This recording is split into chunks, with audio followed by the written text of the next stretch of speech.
Welcome back to the Healing Bench, and today we have this beautiful Braun SK25.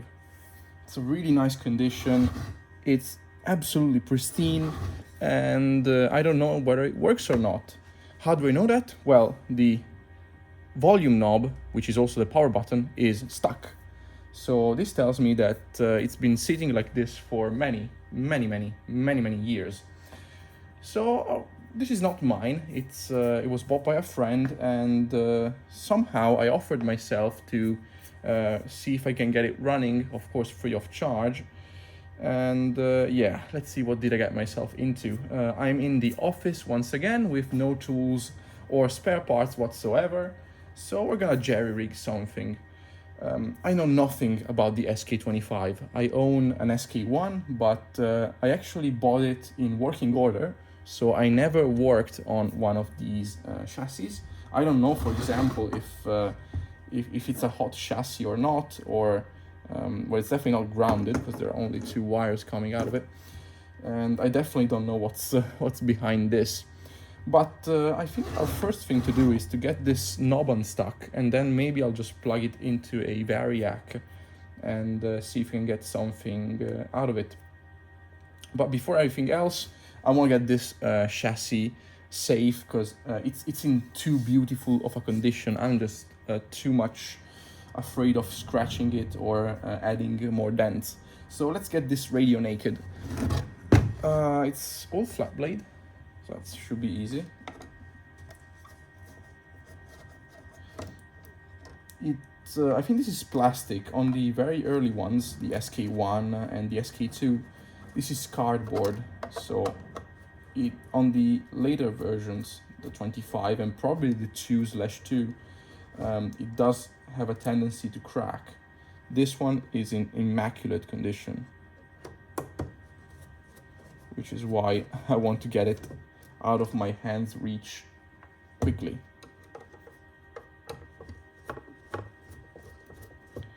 All right, gingerly.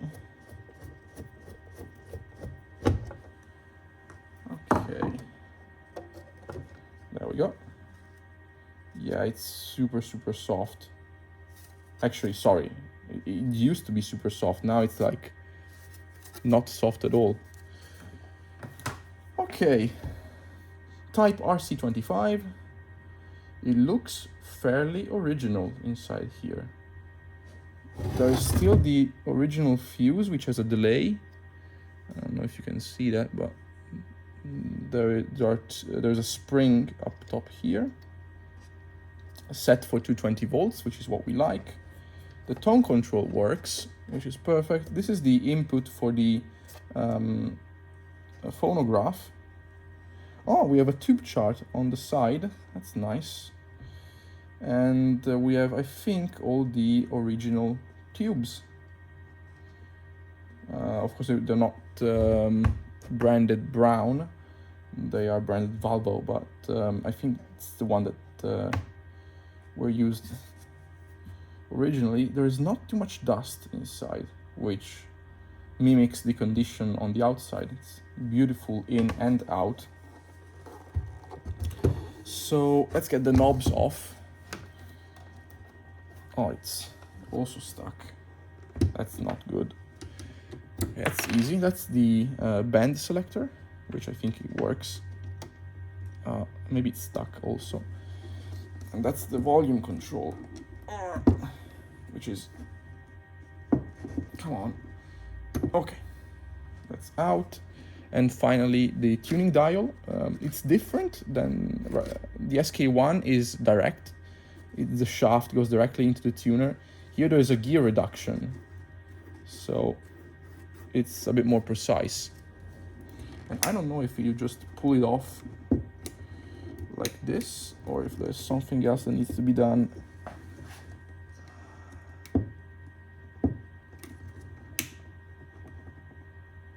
Okay. Yeah, I cracked, I think, some of the plastics around here, but it's not a huge problem. We can glue this back later. And finally the dial, because that's the only thing that's holding the chassis inside now. Okay, and that's the dial, which I hope has an index. It does. That's perfect. So I know where it goes. Alrighty. Let's see if we can gently pull the chassis out. Okay. And there we go. Really excellent condition. Yeah, it's inside there's really nothing. Oop, you can see that. It's not much to report other than the tube chart. Okay, let's put that aside. Now, a quick check. Well, it's off, so I don't expect the chassis to be hot, but I'll have to check that later once we get the switch freed up. But I expect between the chassis, yeah, it's open, okay, that's perfect. Oh, you didn't see that, but okay, so what am I looking at? Main power transformer, fuse, external antenna, speaker transformer, butler of tubes. The tuner is actually exposed. There's usually a shield that covers the variable capacitor. We don't have that here. There is a shield here that covers a few other things, but it's not a problem. And on this side, we have the main filter capacitor, which is probably going to be extremely dry. And then we have this, which is the combination power and volume, and this is the bend selector. Okay, that works, okay. That is not stuck, which is good. So, I actually don't see all that many components. This is the phono input with some resistors and whatnot. We have two electrolytics, smaller ones, one right here and the other one down there. Of course, you cannot see that. This is a single, yeah. We got this thing, which I have no idea what it is. It's maybe like a rectifier or something from Siemens. Yeah, what is it? That is 2 times 50, 350. Okay, that's 100 microfarad. Or did I just chop one side off? Huh. I don't know. I told you I know nothing about these. So, yeah, where should we start? We need to freeze up. So let me just get some R10. Do I have it? Huh. Okay, there it is. So, let's see if we can free it up. Where do I spray it? Because this is the pot, which is not a problem. You can do it here also, but it's not gonna be a problem. Where is the switch part?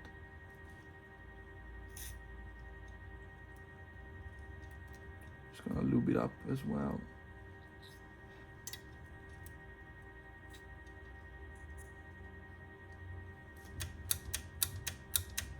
Okay, so how do I get this thing freed up?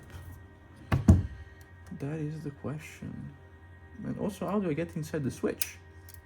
Because this housing is what, because the front part is the potentiometer, the back part is the power switch. This is the main line coming in. Oh, it switches both hot and neutral? Really? No. I don't think it does. Because these two, they come from where? I don't think they come straight from the power cord. Or no, you see the power cord comes in, and then these two go right here in this, on this board here. So, yeah, okay. We have some wax sprayed onto the side of the chassis. We pretend we didn't see that. And I have absolutely no idea how to get, unless it's like the holes in here maybe, where they put the rivets. Let's see if you can fill it up like this. I'm gonna make a mess.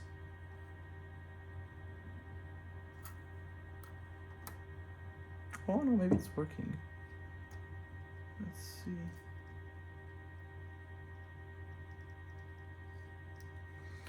Alrighty. It is still very stuck. Okay. I mean, I'm just tempted to lever it like this. Oh, yeah. Wow. It's really stuck. I mean, I have to lever it with the screwdriver, which I don't like because I can risk damaging the shaft if I do this. Now it's in the on state. You can check again. Okay, what's the resistance between live and neutral?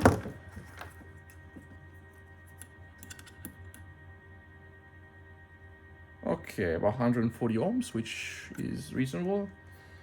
Between the chassis, nothing, huh? So the chassis is floating. Okay, that's nice. How about the antenna? Because I usually use the power cord as the antenna.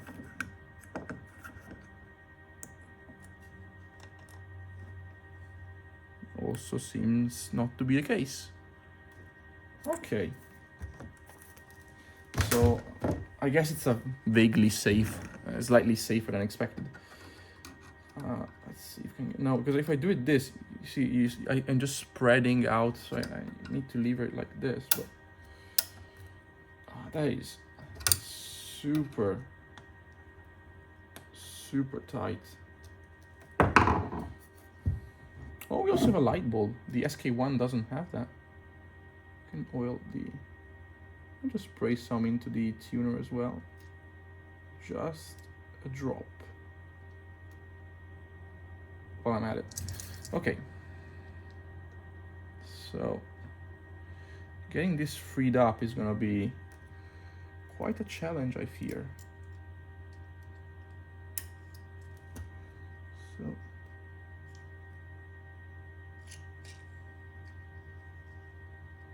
this thing needs to soak.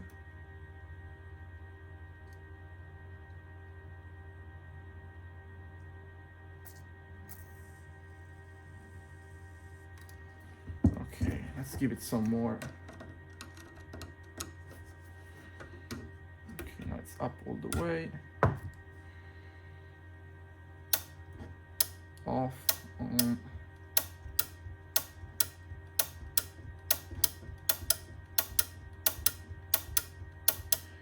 It's still incredibly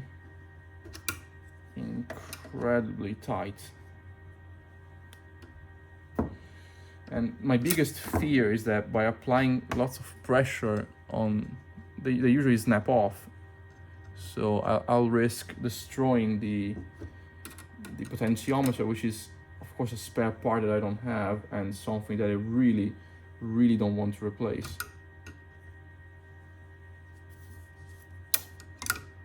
But yeah, this is way too tight.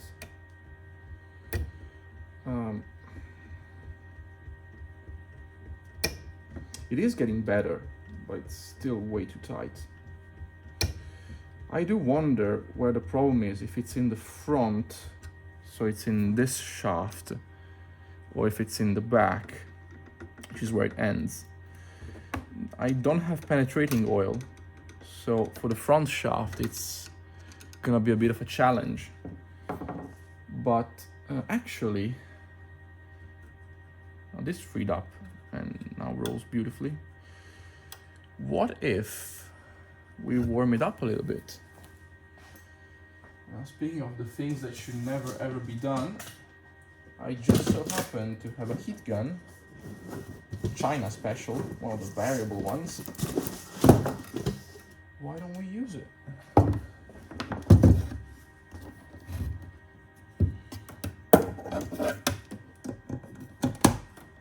Okay. Let's see if we can burn the lab down to the ground. It's set 120 degrees, seems reasonable. I'm just gonna set it in like this and see if it loosens up. I also need to be careful and see if there is other there's other stuff that is sensible to heat, because I don't want to melt cables or other things. That would be very, very unfortunate. And I also don't know if the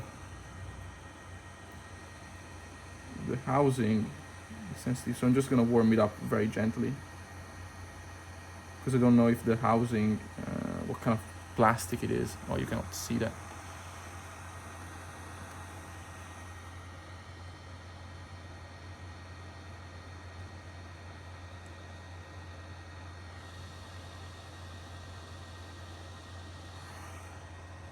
Okay.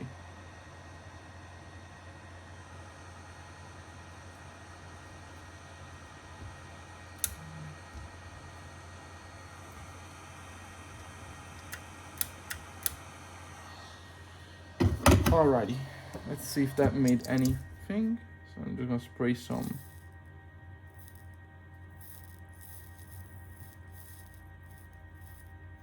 of this contact cleaner on it. Of course, now it's at 100 degrees, so it's gonna be boiling. Ha! Look at that. I mean, it's silk smooth now. I hope I didn't ruin anything else, but now it's like a brand new. It's like zero effort. So I guess the grease was stuck and it turned into goo, but now it's absolutely perfect. And I'm gonna use this time to lube it up with lubricating contact cleaner. And that should hopefully fix it for good. So I'm just gonna spray it in all the openings that I see. There's a very interesting smell coming out of it now, and this thing is like so wet now. Okay, I may have gone a bit too far. Okay, let me just pick up something.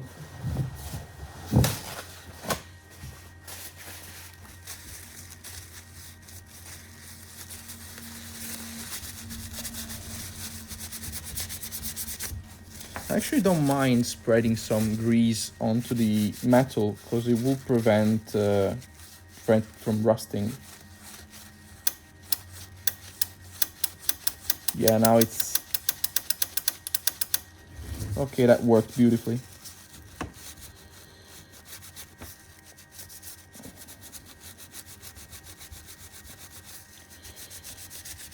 Alrighty, that's perfect. That really is perfect. Is it hot? No, it isn't. Yeah, no, it works really as it should. I did spread this thing out a bit too much, so I'm just gonna use some pliers and get this. Oh, let me just spread it a little bit. Yeah, that's perfect. Okay. I will put the original knobs back on, because again, I don't trust this chassis, and I don't know if it's isolated or not, so in doubt I'm just going to use the plastic knobs as isolators. My next thing would be to use a variac to slowly bring up the power and see what we go from there. So I want to monitor the main filter capacitor right here. So that's actually, yeah, it's still very easy to probe. I'm gonna need, well, here's Sketchy Things episode 2. I have this way overkill variac available. And unfortunately, it doesn't have the proper connector up top, so I don't have an adapter for this, so I need to rig up another very sketchy thing, which is the garden cord. I will plug, oops, almost destroyed the dial, which I will plug onto the top of the variac, and this should give me the proper output. This is very sketchy. Let's check if it works actually. I'm gonna probe it. 127 volts. 8. So minimum is, yeah, it doesn't touch. Okay, so now it's like 10 volts. 76, and this should be 110, 120. Okay, and 230, it's right there, so it's still within spec. I'm gonna keep it up.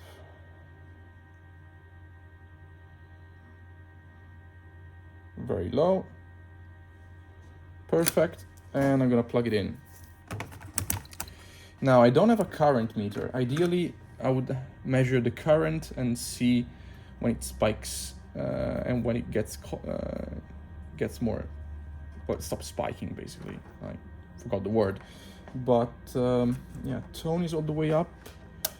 I'm gonna turn it on with the volume all the way up. I have no idea which one of the two bands this one is, so I don't know. We're gonna tune it basically halfway. Let's go.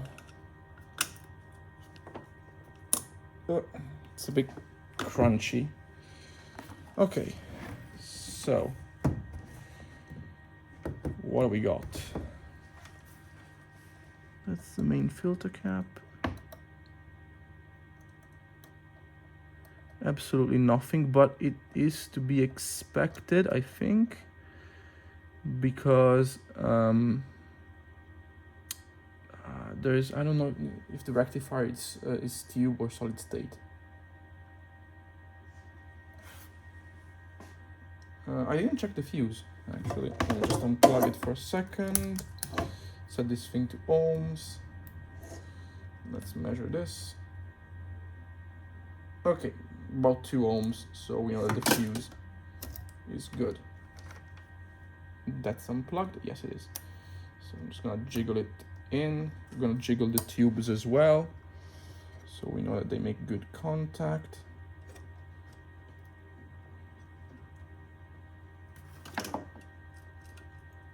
Alrighty, let's go for it. Let's plug it in.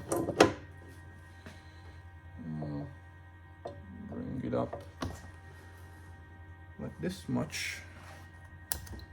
I didn't check if it was shorted, but we're gonna see it very quickly, I guess. Oh, we are starting to get something. About 300 millivolts. No, 30 millivolts. Basically nothing. Okay.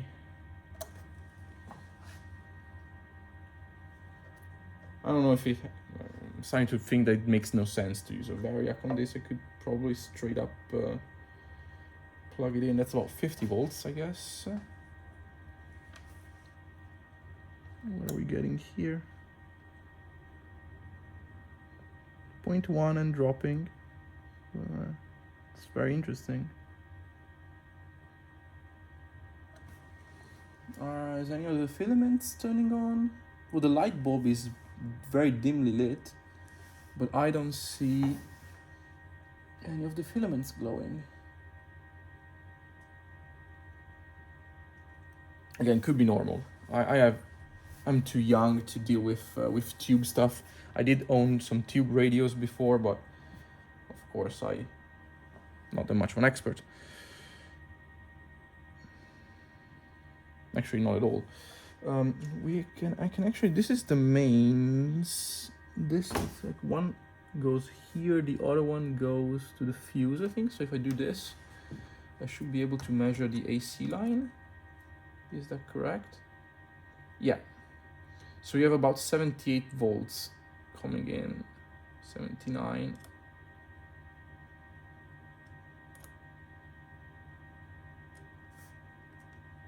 Okay, is it humming? I can hear a very light hum.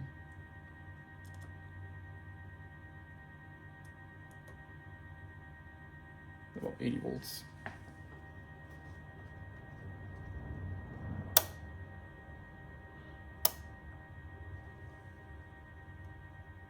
Oh, I don't think it came from the radio.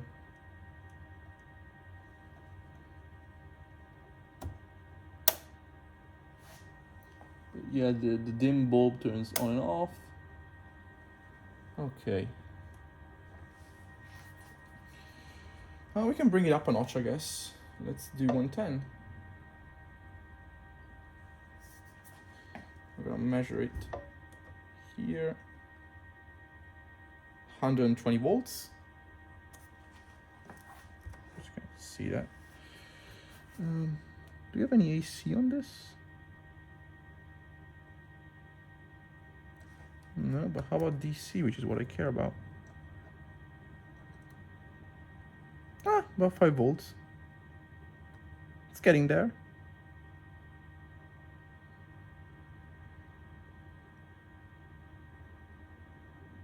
I don't know how many years this thing has been turned off, so that's why I'm being a little bit extra cautious. And also, I would like to remind you that this isn't mine. So I need to be like a little bit more careful. Huh. What? We have about 100 volts DC between the chassis and the capacitor. And it's doing something. You can hear the scratching. Oh, so it was like dual 50 microfarad. That's what we read before.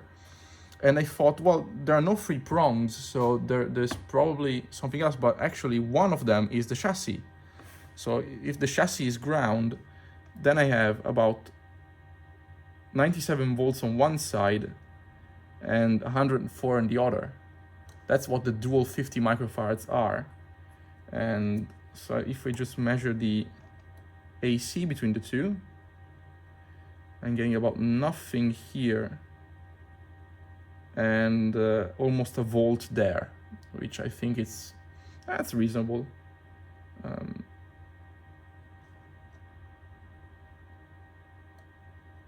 Okay, so this is the chassis is actually grounded, which is really good. I can hear some scratching when I was probing it with the meter. If you hear that, that's very positive. So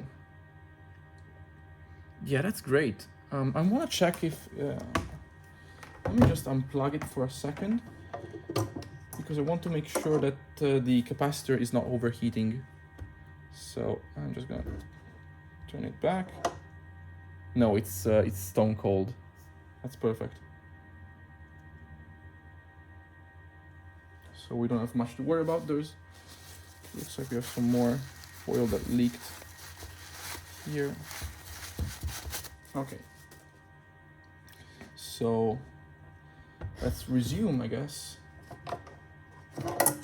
Plug it in. Light turns on. Yeah, you cannot see that, but there is a indicator light.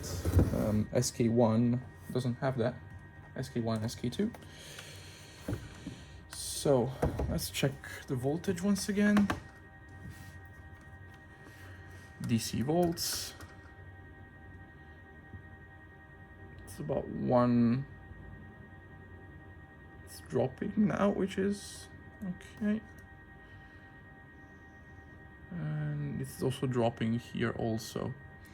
Now this could be normal. It does like a bit of a curve swing because the voltage is pretty high, but it will dip down as the tubes start warming up, so they start conducting, and then it will return back to, it will start rising up again. So there's this bit of a dip.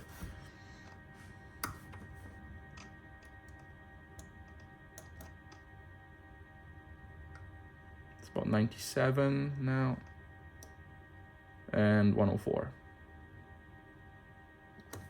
So let's raise it up a little bit once more.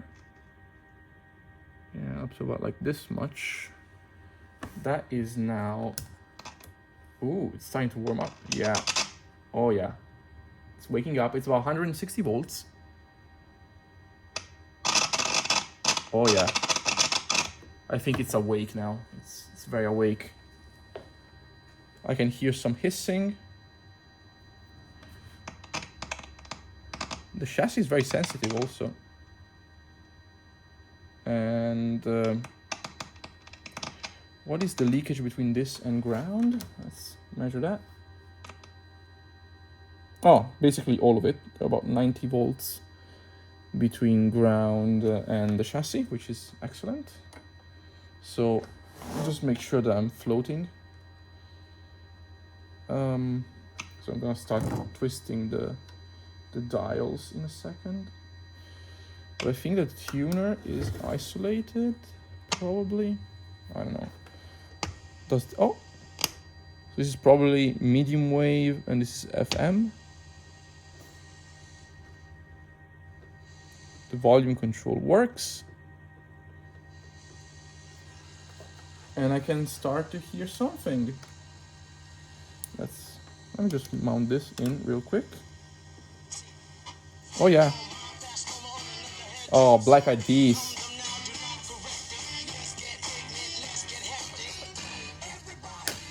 Alrighty.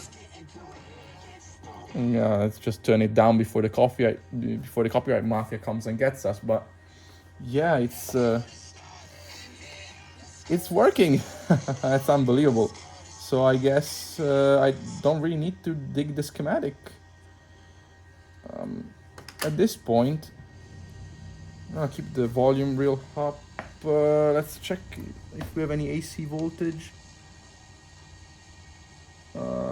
No, very little AC leakage on the capacitor. On the DC side,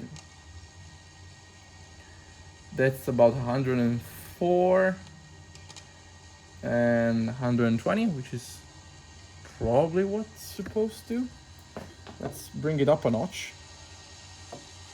Now I think it's gonna be like closer to 200 volts. Let's check that. Yeah, 190.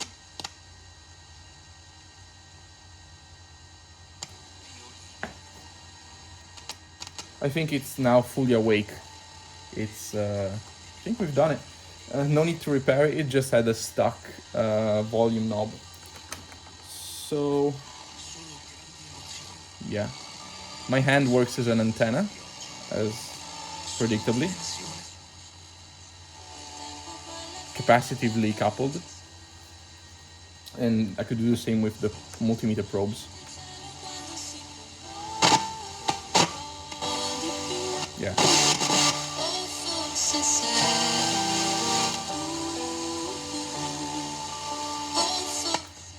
Okay. That is actually very sensitive. I don't know what station I'm tuned in, but it is really sensitive.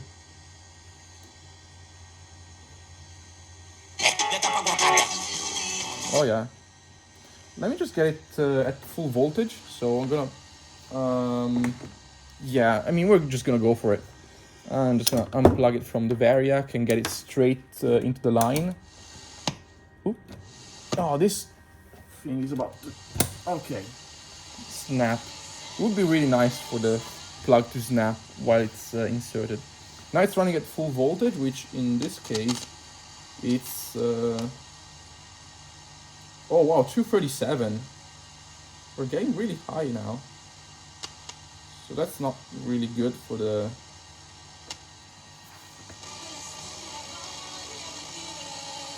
What are we doing here? 135 on the capacitor on one side and 160 on the other. But yeah, it's really sensitive. It's a bit high. This is made for 220. Running at 240, it's a bit too much. But in fact, I can hear. Oh no, it's the AC. Oops. Yeah, 230.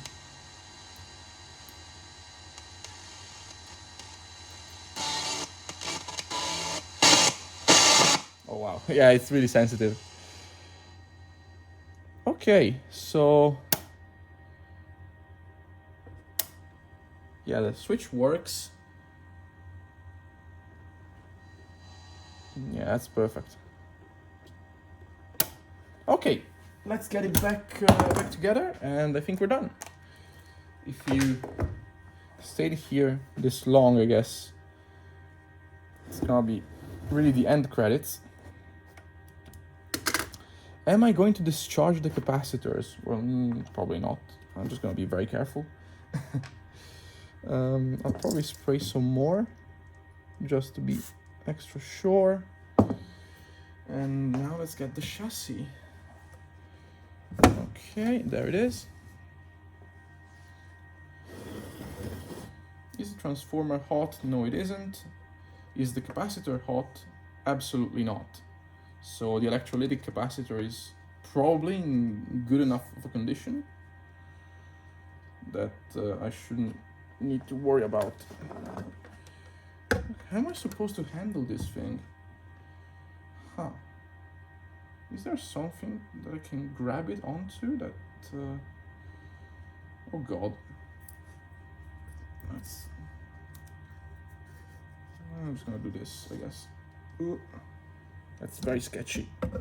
Very, very sketchy. Alrighty. Got it in. Now let's get the knobs back onto it. I'm gonna spread this one here out a little bit so it grips a bit better on the volume. Okay. So I'm gonna start with this dial, which I hope, yeah, okay. Actually, it would be smarter if I screw the back on, because after screwing the back, I can then keep the chassis from moving. I just need to make sure this is fairly, yeah, this will be vaguely centered. That looks, I mean, there is actually not much wiggle room, so that looks good. Let me just get the back. Such a pretty one. Power cord, yeah, looking good.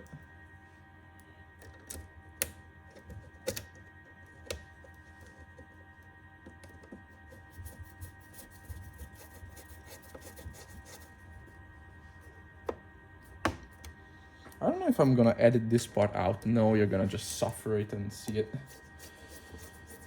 Okay.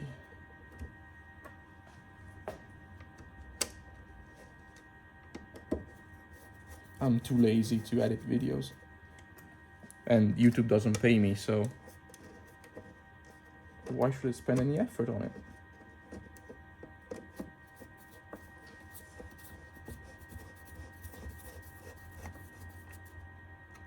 Alrighty. Screws are in.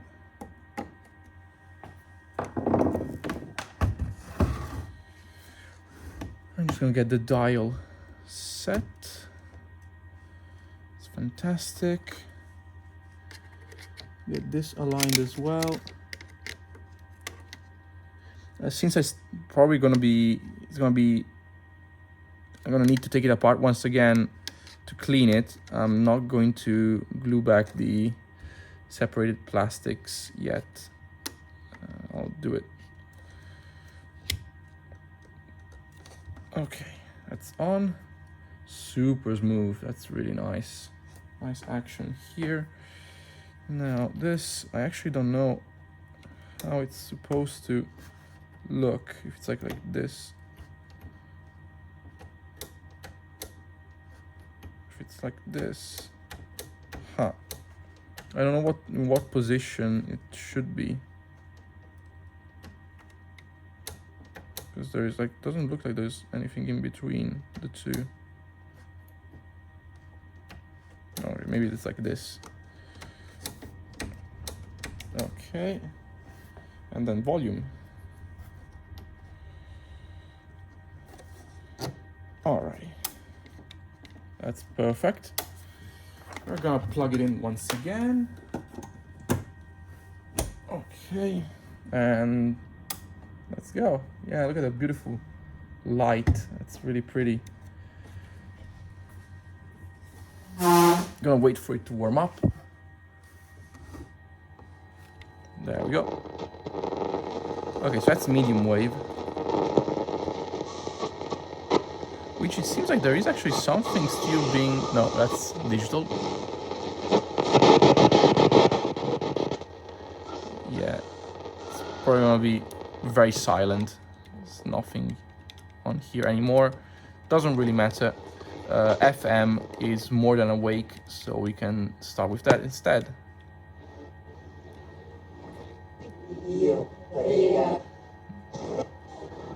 Yes.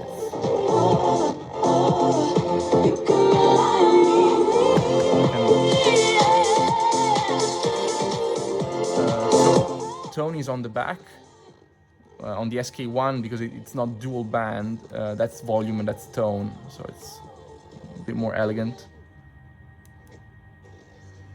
But yeah, this is definitely a really hot radio. It does have really good... yeah. Okay, before I get another copyright flag, I need to close this video. That's it. It's a fully working Braun SK25 radio. Now I'll have to rig up an adapter so the phono input could be used with something like, I don't know, an airport for AirPlay or something like that. But it's now fully working. I'm just gonna return it to the owner, and it's surely gonna enjoy it some more, and hopefully it will not burn the house down. Thanks again for watching, and see you next time.